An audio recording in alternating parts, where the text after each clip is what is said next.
इस प्रेजेंटेशन में आपको प्रेजेंटेशन बनाना सिखाई जाएगी। इम्प्रेस उसका प्रोग्राम का नाम है, या तो IMP, जैसे अगर आप सिर्फ उसके शुरू के 3 कैरेक्टर्स डालेंगे तो आपको ये इम्प्रेस नज़र आएगा। दूसरा मेथड ये है कि आप ऑफिस में लिब्रे ऑफिस इम्प्रेस ऑन कर सकते हैं। वैसे लिब्रे ऑफिस के अंदर अगर आप कोई भी सॉफ्टवेयर, चाहे वो इम्प्रेस हो, स्लाइड्स के हो, प्रेजेंटेशंस के लिए राइटर है या कुछ भी है, उसमें एक ऑप्शन इधर भी होता है कि new text document, spreadsheet, presentation या जो भी आपको चीज़ खोलनी। तो अगर आप कोई सा भी प्रोग्राम खोलेंगे उसके थ्रू आप दूसरी टाइप ऑफ डॉक्यूमेंट भी बना सकते हैं। तो इसमें यह है कि हमने मिसाल के तौर पे इम्प्रेस खोला। अब ये जो है टेम्पलेट्स हैं, हम इसमें से अपने फेवरेट टेम्पलेट पिक कर लेते हैं। और भी टेम्पलेट्स आप डाउनलोड कर सकते हैं। और दूसरा ये है कि पावर पॉइंट की टेम्पलेट्स भी आप डाउनलोड करके इस्तेमाल कर सकते हैं। ये टाइटल स्लाइड है, ये नॉर्मल स्लाइड है, ये टेम्पलेट का हिस्सा है। अगर आपको ठीक है, खैर नॉर्मल स्लाइड के अंदर सपोज करें टाइटल स्लाइड के अंदर टाइटल आपने डाला, ये टाइटल स्लाइड है। अगर F5 दबाएंगे तो आप देख सकते हैं कि स्लाइड का जो स्टाइल कैसा है। अगर ये ज़रा छोटा लग रहा है तो इसको आप और बड़ा भी कर सकते हैं। इसको हमने सेट किया, हमने कहा 44 की जगह 66 साइज़ कर लें। F5 दबाएंगे तो ये आपकी स्लाइड की शक्ल आएगी। F5 जब भी दबाएंगे तो वो पहली स्लाइड से शुरू होगा। अगर आप जैसे दूसरी स्लाइड में सपोज करेंगे, आपने एक माय सेकंड स्लाइड, ये हमारी दूसरी स्लाइड है। इस टेम्पलेट के अंदर ये थोड़ा सा नीचे को, बस ये जो ऊपर है ये बिल्कुल नीचे को लिखाई होती है, तो हम इसको क्या करते हैं, इसको सेलेक्ट करके थोड़ा सा बीच में कर देते हैं। तो हमें चाहते हैं कि ये वर्टिकली भी बीच में हो। इधर हमने जैसे .1, .2 जो भी कुछ हमने कह दिया। अगर आपको ये बुलेट्स नहीं चाहिए तो आप इनको ऑफ़ कर सकते हैं इस तरीके से कि उनको सेलेक्ट करें, उसके बाद ये बुलेट्स का बटन दबा दें।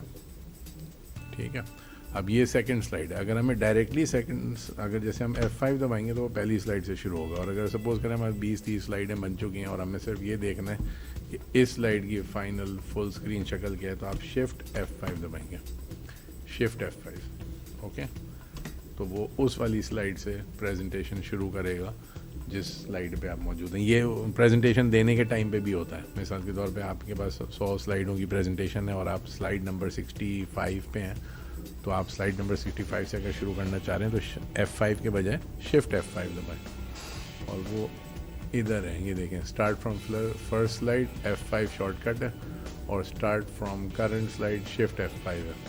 दूसरा मेथड ये है कि आप माउस से मेन्यू में जाके स्लाइड शो के अंदर स्टार्ट फ्रॉम फर्स्ट स्लाइड या स्टार्ट फ्रॉम करंट स्लाइड पे जा सकते हैं।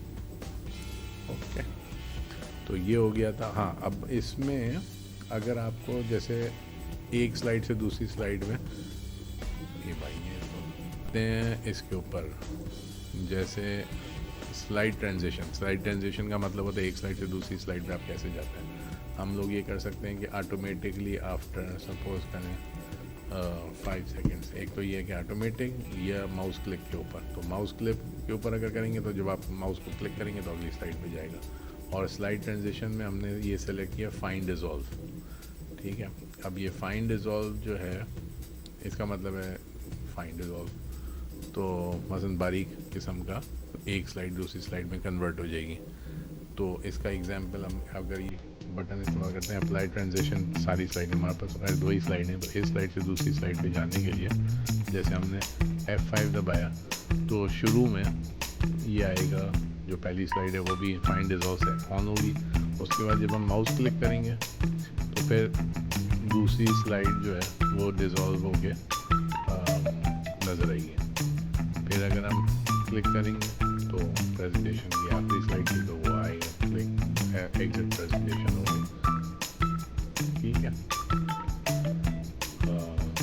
हाँ, सेव एज, अगर आप सेव करना चाहते हैं अपनी प्रेजेंटेशन तो आप सेव एज के बाद बहुत सारे ऑप्शन हैं। एक तो ये है कि आपने जैसे हम अपने 10 फोल्डर में डाल देते हैं इसको भी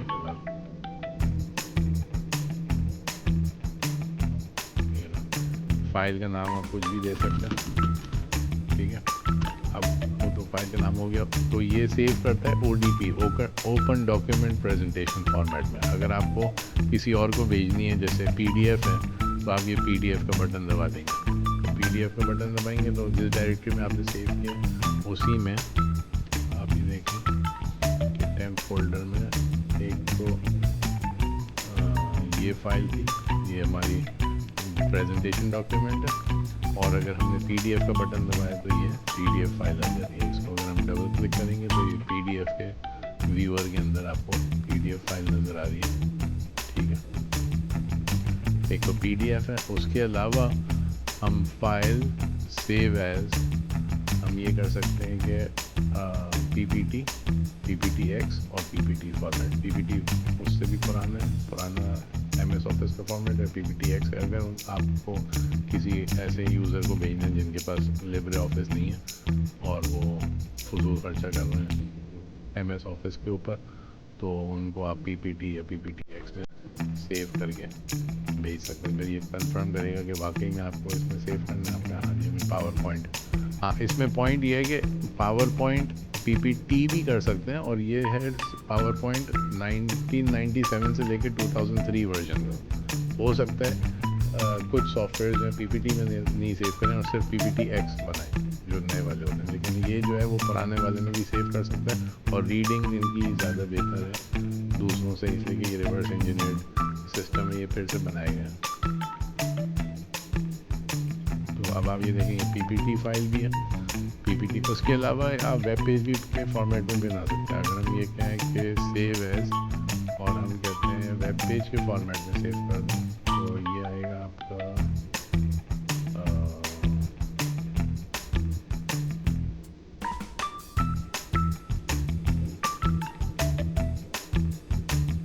ठीक है, इसमें नहीं है तो फिर वो एक्सपोर्ट में होगा, फाइल एक्सपोर्ट। और इसके अंदर काफ़ी फॉर्मेट्स हैं, एक HTML फॉर्मेट है। HTML फॉर्मेट में अगर हम सेव करते हैं तो उसी डायरेक्टरी के अंदर ये टेम्पलेट पूछेगा किस डिज़ाइन में आपको चाहिए, भाई एग्जिस्टिंग डिज़ाइन, नेक्स्ट ये स्टाइल में चाहिए।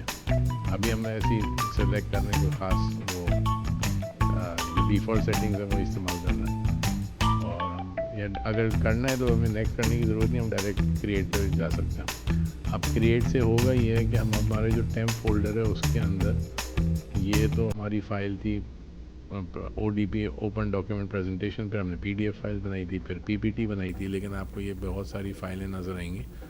तो अगर इस किस्म की करना है तो बेहतर है कि उसके लिए एक अलग डायरेक्टरी बनाए या फोल्डर बनाए, उसके अंदर एक्सपोर्ट करें, वरना आपके पास बहुत सारी फ़ाइलें होंगी। ये आपकी HTML फाइल्स हैं, और इसके अंदर आपको एक ये उसी नाम से .html फाइल नज़र आ रही है जो आपके प्रेजेंटेशन का नाम है। इसको जब आप क्लिक करेंगे तो ये ब्राउज़र में खुलेगी। अभी हमारा ब्राउज़र ऑन हो रहा है,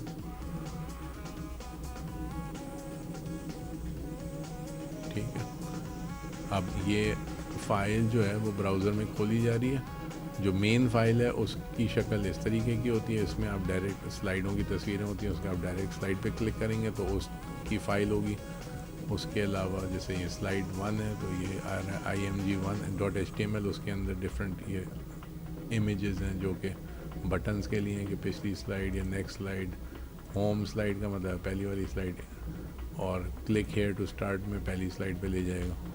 तो ये इस तरीके के बहुत सारे आपको वेब पेजेस बना देता है उसी डायरेक्टरी में जिसमें आपने फ़ाइल सेव करी है। तो एक्सपोर्ट करने के लिए बेहतर है कि आप एक अलग फोल्डर बनाएं, उसके बाद उसके अंदर HTML एक्सपोर्ट करें ताकि सारी HTML फाइलें और तस्वीरें, और हो सकता है अगर 100 पेजेस की प्रेजेंटेशन है तो 300-400 फाइलें बनेंगी, तो वो बेहतर है कि अगर अलग फ़ोल्डर में, और वही फ़ोल्डर उठा के आप अपने वेब सर्वर पे डालेंगे तो आपको वो प्रेजेंटेशन वेब पे मिल जाएगी HTML फॉर्मेट में।